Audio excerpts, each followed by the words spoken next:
Assalamualaikum warahmatullahi wabarakatuh. Saudara-saudara mahasiswa yang mengambil mata kuliah HAM dan Gender dari jurusan Hukum Ekonomi Syariah, alhamdulillah pada hari ini Senin 19 April 2021 kita dapat berjumpa lagi untuk melaksanakan mata kuliah HAM dan Gender. Topik yang akan kita bahas pada pertemuan kali ini adalah kelompok-kelompok rentan yang berhak mendapatkan perlakuan khusus. Pada minggu lalu, sebagian dari saudara sekalian menanyakan tentang penyandang disabilitas, tentang pemenuhan hak-hak disabilitas. Nah, kali ini saya akan sebagian di kelas C dan B kalau tidak salah saya sudah menjelaskan sedikit tentang penyandang disabilitas, tetapi pada kesempatan ini saya akan membahas lebih komprehensif, khususnya tentang maksud saya dihubungkan dengan kelompok-kelompok rentan lainnya. Baik saudara sekalian, saya akan memulai dengan membaca pasal yang mengatur tentang kelompok-kelompok yang mendapatkan hak untuk diperlakukan khusus karena kerentanannya. Di dalam Undang-Undang Nomor 39 Tahun 99 tentang Hak Asasi Manusia, pada pasal 41 disebutkan bahwa ayat pertama, setiap warga negara berhak atas jaminan sosial yang dibutuhkan untuk hidup layak serta untuk perkembangan pribadinya secara utuh. Kemudian pada ayat 2, setiap penyandang cacat, orang yang berusia lanjut, wanita hamil, dan anak-anak berhak memperoleh kemudahan dan perlakuan khusus. Nah, itu adalah dasar hukum dari hak atas perlakuan khusus bagi kelompok-kelompok tertentu yang disebut dengan kelompok rentan. Kenapa disebut dengan kelompok rentan? Karena mereka karena keadaan yang dialaminya itu relatif sulit dan berat untuk mendapatkan hak atau memenuhi hak asasinya secara mandiri. Oleh karena itu, mereka berhak diperlakukan khusus baik oleh negara maupun oleh masyarakat. Nah, kelompok yang pertama di sini adalah kelompok penyandang cacat. Nah, undang-undang ini dibuat pada tahun 99. Pada saat itu, istilah yang dipakai oleh pembuat undang-undang HAM ini adalah penyandang cacat. Tetapi akhir-akhir ini, dewasa ini, istilah penyandang cacat sudah tidak populer, cenderung dihindari. Nah, apa pertimbangannya? Pertimbangannya karena kata-kata cacat itu mengandung konotasi negatif. Negatif sebagai orang yang dipandang tidak sempurna. Orang cacat, berarti orang yang punya kekurangan. Nah, kemudian para aktivis pembela penyandang disabilitas, aktivis yang peduli terhadap kaum penyandang disabilitas mengusulkan istilah yang lebih memanusiakan, yaitu penyandang disabilitas. Apa itu disabilitas? Disabilitas berasal dari bahasa Inggris disable. Disable. Dis itu tidak, able itu mampu. Yaitu orang yang menyandang ketidakmampuan tertentu. Jadi bukan tidak mampu semua. Nah, apa misalnya? misalnya adalah orang yang tidak bisa mendengar tanpa bantuan alat, orang yang tidak bisa melihat karena matanya berbeda dari orang pada umumnya, orang yang tidak bisa berjalan dengan 2 kaki sebagaimana orang pada umumnya, kemudian orang yang memiliki kemampuan berpikir berbeda dari orang pada umumnya. Nah, itu namanya disability, artinya ketidakmampuan tertentu, jadi hanya dalam bidang tertentu. Orang tunarungu misalnya, orang tuli, tidak bisa mendengar, tetapi pada kemampuan lain tidak ada masalah. Dia bisa jalan sendiri, bisa melihat, kemudian bisa mengangkat dengan 2 tangan. Nah, jadi ketidakmampuannya itu hanya pada hal-hal tertentu. Nah, itu adalah tentang penyandang disabilitas. Nah, kemudian dalam rangka mengatur secara lebih khusus tentang hak-hak disabilitas, pemerintah mengeluarkan undang-undang yang khusus mengatur mereka, yaitu Undang-Undang Nomor 8 Tahun 2016 tentang penyandang disabilitas. Nah, undang-undang ini mengatur berbagai aspek yang berkaitan dengan penyandang disabilitas, antara lain pengertiannya apa, kemudian hak-hak mereka yang setara dengan orang lain apa, nah kemudian apa perlakuan khusus yang berhak diterima. Nah, saudara sekalian, perlakuan khusus dalam kajian hak asasi manusia disebut dengan afirmasi atau kebijakan, perbuatan, tindakan afirmatif. Afirmasi tindakan yang dimaksudkan untuk menyetarakan. Menyetarakan siapa? Menyetarakan orang-orang yang rentan dengan orang pada umumnya. Nah, maka tadi penyandang disabilitas, perempuan hamil, anak-anak itu berhak mendapatkan afirmasi atau tindakan afirmatif yang dimaksudkan untuk menyetarakan mereka dengan orang lain. Kenapa perlu disetarakan? Karena mereka mempunyai keadaan khusus yang kalau disuruh setara sendiri itu akan sulit. Nah, misalnya penyandang disabilitas tadi, kalau mereka bersaing untuk mendapatkan pekerjaan dengan orang yang tidak menyandang disabilitas, maka secara umum kebiasaan yang sudah berlaku itu akan kalah dengan yang tidak penyandang disabilitas.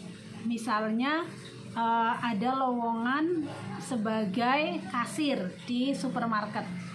Nah, yang daftar 10 orang. Yang 7 itu orang tidak disabel. Yang 3 itu penyandang disabilitas. Nah, kemudian mereka dites macam-macam. Nah, dites cara menghitung uang, dites kecepatan melayani dan sebagainya. Nah, itu kalau dihitung secara ukuran pada umumnya, maka penyandang disabilitas ini akan tertinggal. Mereka sulit untuk mendapatkan peluang itu karena kalah. Nah, oleh karena itu, karena mereka tidak setara dalam kemampuan. Misalnya dalam hal ini disabelnya adalah tentang tangannya cuma 1. Nah, mereka disuruh bersaing dengan pelamar yang tangannya 2. Nah, maka yang tangannya 2 bisa menghitung uang dengan cepat, yang cuma punya tangan 1 itu lebih lambat. Nah, kalau menggunakan logika pertarungan bebas, maka yang lulus pasti yang tangannya 2. Karena majikan, pemberi kerja, itu pasti akan mempertimbangkan efektivitas dan efisiensi. Membayar orang dengan mendapat kompensasi pekerjaan yang cepat. Nah, oleh karena itu, karena penyandang disabilitas itu rentan tersingkir dari peluang kerja, dari persaingan mendapat pekerjaan, maka Undang-Undang tentang penyandang disabilitas mengatur tentang kuota khusus bagi penyandang disabilitas. Nah, Anda bisa membaca di Undang-Undang Nomor 8 Tahun 2016.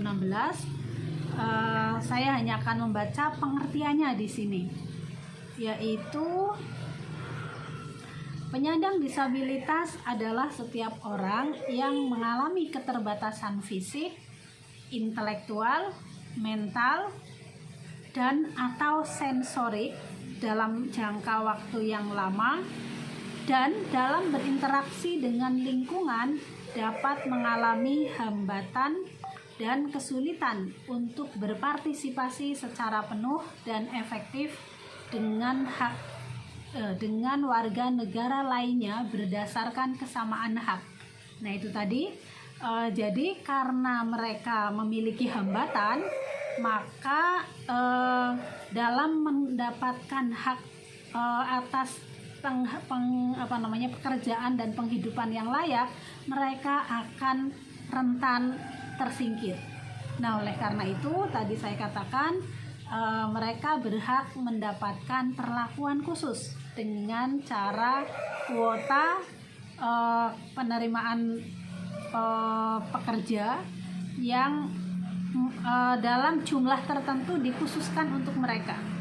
Jadi kalau misalnya ini sudah berlaku kemarin di penerimaan pegawai BUMN tahun 2020, Menteri BUMN kita Bapak Erick Thohir sudah memberlakukan kuota 2% bagi penyandang disabilitas, sehingga misalnya yang mendaftar itu 10.000, 2%-nya itu berarti 200 mungkin ya. Saya yang lebih mudah saja. Misalnya dalam satu BUMN membutuhkan 100 pekerja.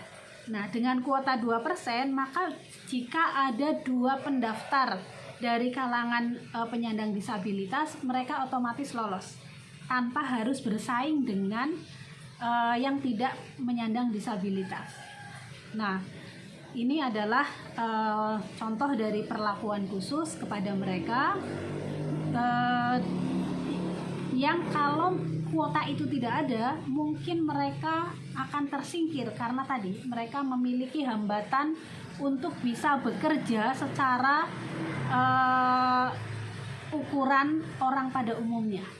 Nah, itu dalam bidang pekerjaan. Kemudian dalam bidang yang lain, penyandang disabilitas juga berhak mendapatkan layanan-layanan yang memudahkan mereka.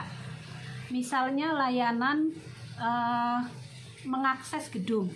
Nah, mengakses gedung itu maka setelah undang-undang ini diberlakukan, banyak kantor-kantor pemerintah yang menyesuaikan desain gedungnya dengan kebutuhan dengan aksesabilitas penyandang disabilitas. Misalnya bangunan tangga yang dulu berundak-undak itu kemudian dilengkapi, ditambah dengan tangga yang landai yang bisa dilalui kursi roda. Kalau berundak-undak begini kan sulit. Nah, maka termasuk kampus kita yang tadinya gedung Saifuddin Zuhri itu hanya model 1 tangganya, yaitu berundak-undak, sekarang sudah dilengkapi dengan tangga yang bisa diakses untuk kursi roda. Kemudian tempat parkir, toilet. Nah, tempat-tempat publik sekarang sudah banyak yang menyesuaikan, dilengkapi dengan toilet khusus penyandang disabilitas yang bisa diakses dengan kursi roda, dengan tongkat, dan dengan peralatan-peralatan lain. Kemudian lift juga bagi penyandang disabilitas, mereka memiliki hak khusus untuk bisa mengakses lift, didahulukan. Nah, kalau di kampus kita sejak setahun terakhir, sayangnya setahun terakhir ini pandemi ya, jadi kalian tidak tahu, sudah ada kebijakan memberikan kartu khusus memakai lift bagi mahasiswa atau dosen atau karyawan yang memiliki masalah yang menyandang disabilitas. Misalnya ada yang pakai kruk, misalnya mungkin habis kecelakaan, atau mungkin bawaan dari lahir, pakai kursi roda. Nah itu berhak mendapatkan kartu khusus untuk naik lift, sehingga tidak sama dengan mahasiswa lain yang hanya boleh naik lift kalau mau ke lantai 4, 5, 6. Nah untuk yang disabilitas itu boleh pakai lift walaupun hanya lantai 2. Nah ini adalah implementasi dari perlakuan khusus yang diatur di dalam Undang-Undang Hak Asasi Manusia. Nah kemarin ada yang menanyakan tentang perlindungan bagi saksi dan korban penyandang disabilitas. Apakah ada? Ya, ada. Salah satu kebijakan terhadap saksi dan korban yang mereka adalah penyandang disabilitas yang sudah berjalan sejauh ini antara lain memberikan penerjemah bahasa isyarat bagi penyandang disabilitas yang tuli, yang tidak bisa mendengar.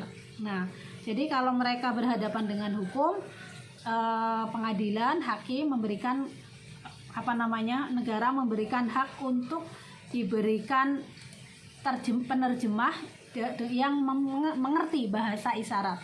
Jadi mereka bisa menyampaikan apa yang mereka ingin sampaikan secara benar sebagai saksi maupun korban ketika ada di pengadilan. Demikian penjelasan tentang kelompok rentan penyandang disabilitas.